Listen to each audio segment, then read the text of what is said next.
Hello everyone, আসসালামু আলাইকুম। সবাই কেমন আছেন? আশা করছি সবাই ভালো আছেন। আলহামদুলিল্লাহ, আমরাও অনেক অনেক ভালো আছি। দেখতে দেখতে রমজান শেষ হয়ে যাচ্ছে। রোজা রেখে অনেক ভালো দিন কাটছে আলহামদুলিল্লাহ। একটুও কাজে কষ্ট হচ্ছে না, একটু পানির পিপাসা লাগছে না। কত সুন্দর, মাশাল্লাহ মাশাল্লাহ। এই যে এখন হচ্ছে সকালবেলায় ঘুম থেকে উঠে হচ্ছে সাফওয়ানকে একটু খাওয়া দাওয়া করাতে হবে। তো আমরা যেহেতু একটু লেট করে উঠি, ও একটু লেট করেই ওঠে। তো এখানে হচ্ছে ওকে একটু খাইয়ে তারপর হচ্ছে রান্না করতে চলে আসলাম। আজকে একদমই ইফতারে ভাজা পোড়া কিছুই করতে চাইছিলাম না। হঠাৎ করে আপনাদের ভাইয়াও অফিস থেকে চলে আসলো। সে এসে বলছে এই যে ফলের এই যে এটাকে কি বলে যে ডেজার্ট, এটা তৈরি করো, এটা খাবো। তো যাই হোক, এখন সে যেহেতু বলছে, না করে তো পারছি না। তো বেশি সময় লাগে না, অল্প সময়ের ভিতরে অনেক মজার একটি খাবার। ইফতারে এরকম একটা খাবার হলে স্বাস্থ্যসম্মত আর খুবই ভালো এবং খুবই স্বাদের আর কি। যাই হোক, এটা হচ্ছে আমি সুন্দর করে একটু কেটে ফলগুলো পরিষ্কার করে কেটে নিচ্ছি। আর এখানে হচ্ছে চুলাতে হচ্ছে আমি সাবুদানাগুলোও সেদ্ধ করতে বসিয়ে দিয়েছি। আর সাবুদানাগুলো সেদ্ধ করতে অনেকটাই টাইম লেগে গেছে। তো এগুলো হচ্ছে একটু ভালো করে বেশি পানি দিয়ে সেদ্ধ করতে হবে।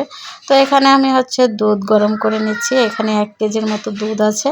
তো দুধটাকে ভালো করে গরম করে একদম কমিয়ে এতটুকু নিয়ে আসলাম। আর এখন হচ্ছে সাবুদানাগুলো এর মাঝে দিয়ে দেবো। আর এখানে কিন্তু আমি চিনিও অ্যাড করেছি একবার পরিমাণ মতো, যে যেরকম মিষ্টি খায়। তো একটু কমই চিনি দিয়েছি, কারণ যেহেতু ফল দেব, ফলের একটু মিষ্টি আছে। আর এটাতে বেশি চিনি দিলে তো আর সেই স্বাস্থ্যসম্মত থাকবে না। যাই হোক, এখানে হচ্ছে আমি পরিমাণ মতো চিনি দিয়ে তো এটাকে ফুটিয়ে উঠিয়ে নিলাম। এটা আর একটু ঘন হয়ে যাবে যখন ঠান্ডা হয়ে যাবে। তো এটা ঠান্ডা করার জন্য আমি ফ্রিজে রেখে দেব। ফ্রিজে রাখার পর ঠান্ডা করার পরে আমি ফলগুলো দেব, তারপর হচ্ছে ফ্রিজে রেখে দেব। যাই হোক, কথা এলোমেলো হয়ে যাচ্ছে। তো এখানে হচ্ছে আমি এই যে এখন ফলগুলো মিশিয়ে নেব। তো সব ধরনের ফল যেহেতু সুন্দর করে কেটে নিয়েছি, এখন হচ্ছে এই যে এক এক করে দিয়ে দিলাম।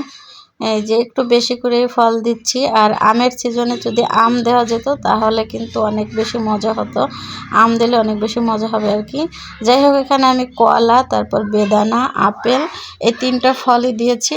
তো আজকে যেহেতু নতুন বানালাম, এটা আগে কখনো খাওয়া হয়নি, তো দেখি কীরকম হয়, তারপর হচ্ছে পরে আবারও বানানো হবে। তো এখানে হচ্ছে সবগুলো দেওয়ার পরে এই যে এরকম হয়েছে। এখন একটু সাফওয়ানকে বললাম যে একটু টেস্ট করে দেখো কীরকম হয়েছে। সে আবার লবণ টেস্ট করে, সব কিছুই টেস্ট করে দেখে। তো এখন সে এটাকে মুখেই নেবে না, অনেক কষ্ট করে তাকে মুখে নেওয়ালাম। আর দেখেন তার অবস্থা, তার মুখের কি ভাব আর কি, সে মানে একদমই মজা হয় না সেরকম একটা ভাব করলো। যাই হোক, এখানে হচ্ছে আমি বেগুনি ভাজি করে নিচ্ছি। আজকে হচ্ছে একটু বেগুনি খাবো, অন্য আলুর চপ এগুলো বানাবো না। তো বেগুনি ভাজি বানিয়ে নিলাম আর কি। আপনাদের ভাইয়া বলছিল বেগুনি খাবে সে। তো যেহেতু বাহিরের খাবার, বেগুনিগুলো এখন খাওয়া একদমই ঠিক না, কারণ ওদের তেলগুলো এখন অনেক দিনের পুরানো তেল আর কি, সেগুলোতে ভাজি করছে। প্রথম যদি কেনা হতো রমজানের দিকে, তখন ভালো থাকতো আর কি। যাই হোক, এখন হচ্ছে আমি এই যে বেগুনিগুলো ভাজি করলাম। আর দেখেন মাশাল্লাহ কত সুন্দর ফুলকো ফুলকো হয়েছে। আর দেখলেই কিন্তু খেতে ইচ্ছা করছিল। আর আমি যখন বয়স দিচ্ছিলাম তখন আমার খুব খেতে ইচ্ছে করছিল, বেগুনিগুলো এত ফুলকো ফুলকো হয়েছিল। তো এখানে হচ্ছে আমি প্রথম রোজাটা যে বেগুনগুলো আমি বানিয়েছিলাম সেগুলো একদমই ফলে নাই, কারণ চালের গুঁড়া দেওয়াতে। চালের গুঁড়া দিলে এটা কলের চালের গুঁড়া বেগুনি ফলে না। যাই হোক, ভিডিওটা এ পর্যন্তই। সবাই ভালো থাকে।